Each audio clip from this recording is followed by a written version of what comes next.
Have you ever considered that sometimes American history wasn't shaped by the Constitution, but by a jammed pistol? Sounds dramatic, I know.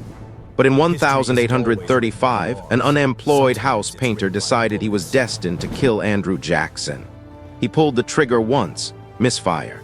Tried again with a second pistol, another misfire. Instead of a presidential funeral, America got the bizarre sight of an angry old man beating his would-be assassin senseless with a cane, like chasing a thief off the porch. See what I mean? Sometimes the fate of a nation hangs on the click of a trigger.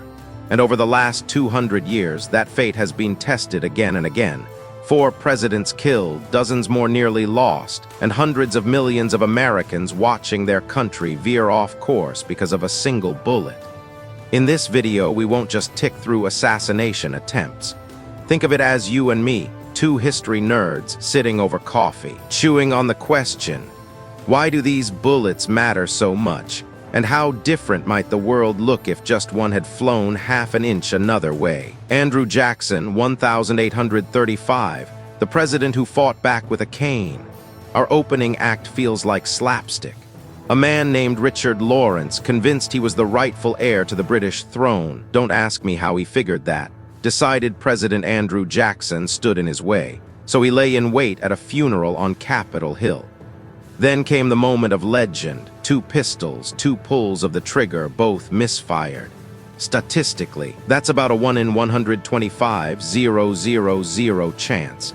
And yet, history rolled the dice that day. Jackson, famous for his volcanic temper, didn't flinch. He charged Lawrence and started whacking him with his cane so ferociously that guards had to drag the president away from the assassin, not the other way around. The public roared with laughter. If even the guns were too scared to fire at Jackson, who'd dare face him? Had either shot gone off, Jackson would have died, and the fledgling Democratic Party would have lost its fiery leader. The southern states might have grown bolder much earlier, and the Civil War could have erupted decades ahead of schedule. Sometimes, the destiny of a nation survives because gunpowder got damp. Abraham Lincoln, 1864–1865, from a warning shot to Ford's Theater. Lincoln wasn't targeted just once. In the summer of 1864, with the Civil War raging, he was riding out to the soldiers' home, a summer retreat. A sudden shot whizzed through his hat. Lincoln simply smiled. "I suppose it isn't my time yet." That line feels both calm and prophetic, and indeed, his time hadn't come, not yet. But a few months later, April 14, 1865, Ford's Theater. John Wilkes Booth slipped in, pulled the trigger, and ended Lincoln's life. Picture the scene, Lincoln laughing heartily at the play Our American Cousin, the audience relaxed. Then, crack, a small bullet, but enough to redirect the course of the United States.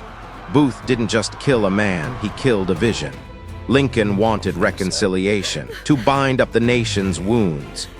Instead, America stumbled into Reconstruction, bitter, violent, divided for generations. Lincoln's death reminds us, history doesn't always march in a straight line. Sometimes it swerves violently because of a single shot in a theater. James Garfield, 1881, killed by his doctors, not the bullet. Garfield was shot in a train station by a delusional drifter who thought God had chosen him to be America's savior. Yes, really. The bullet lodged in Garfield's abdomen. But here's the twist. The bullet didn't kill him. The doctors did. At the time, antisepsis was barely understood.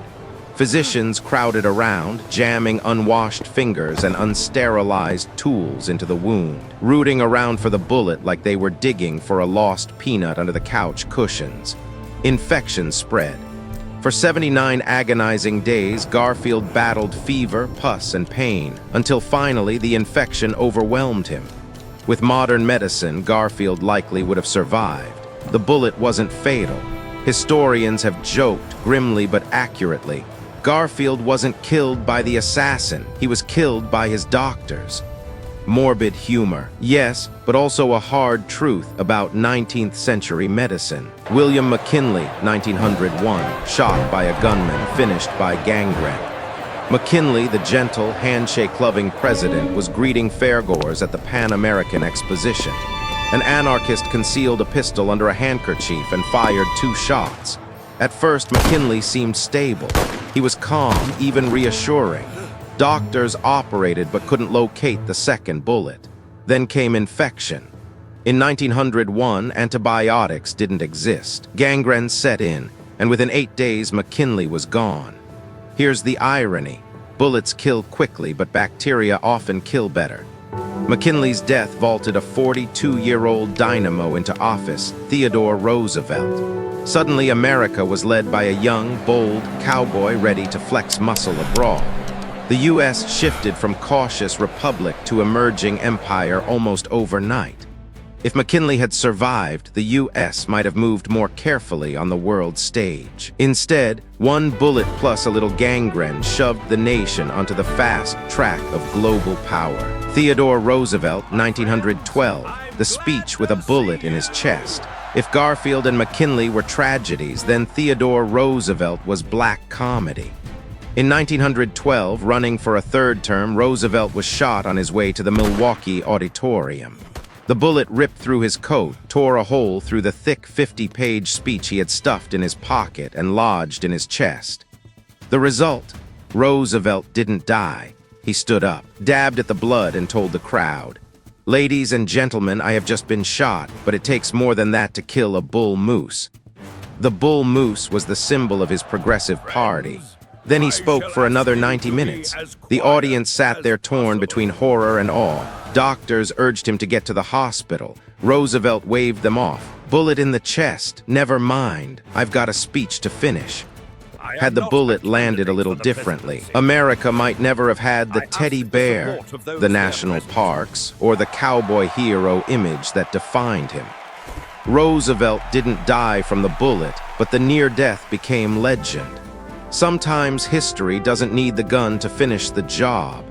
A bloody speech is enough to make a man immortal. Franklin D.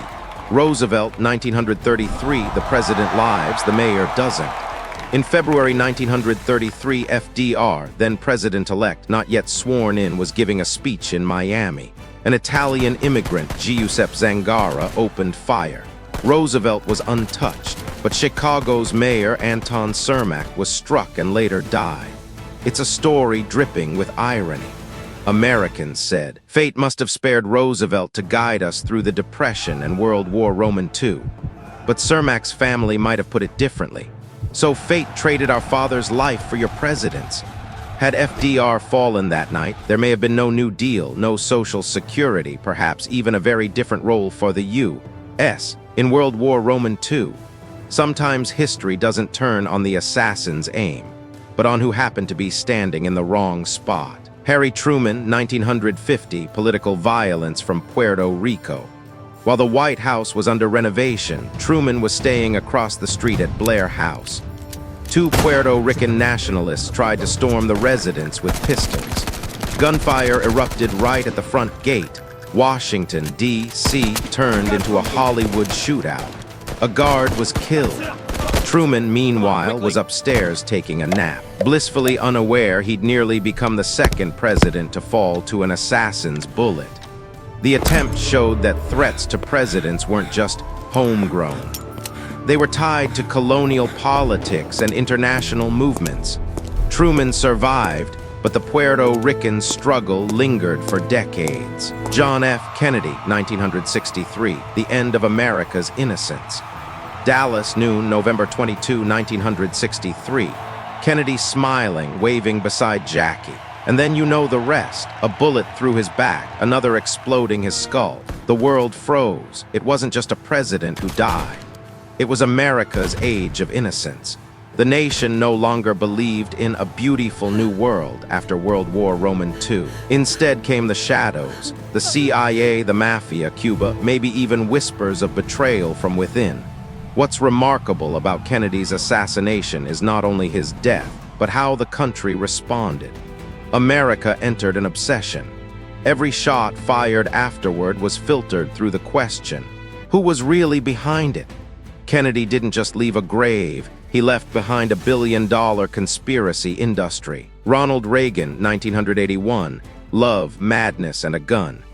John Hinckley Jr., a young man with an unhealthy crush on actress Jodie Foster, convinced himself, "If I shoot the president, she'll notice me." Sounds insane, he believed it. On March 30, 1981, he opened fire on Reagan outside the Hilton Hotel. One bullet missed the heart by less than an inch. Reagan survived, joking with doctors, "I hope you're all Republicans." The country exhaled in relief. Reagan lived, and his cowboy-tough image only grew. Had Reagan died, the Cold War might have unfolded differently. But what's most telling is this. The world's most powerful nation nearly lost its leader because of a lonely young man's teenage crush. Sometimes geopolitics balances on the razor's edge between superpower strategy and a boy's broken heart. Odd and almost comical failures. Gerald Ford, 1975, targeted not once but twice, both times by women. One a Manson family follower, another a disillusioned single mom. Both missed. Ford became known as the luckiest president of the 20th century. Bill Clinton, 1994. A gunman sprayed the White House from the street. Clinton was inside sipping coffee, completely unaware. George W. Bush, 2005. In Georgia, someone threw a grenade at him. It didn't explode. Bush kept talking like nothing happened. Barack Obama, 2011. A man convinced Obama was the devil fired shots at the White House. He hit the glass. That's it. These episodes sound frightening and absurd, as if sometimes American history isn't written by bullets at all, but by sheer technical failure. Donald Trump, 2016 and 2024. The era isn't over. Love him or loathe him, Trump didn't escape the assassin's sights. In 2016, a foreign national tried to grab a police officer's gun at a rally in Las Vegas. Failed. But in 2024, mid-campaign, Trump was grazed by a bullet to the ear. One bystander was killed, two more critically injured. It was the first time in 40 years a former president and active candidate was hit on the trail. The lesson: political violence in America hasn't vanished.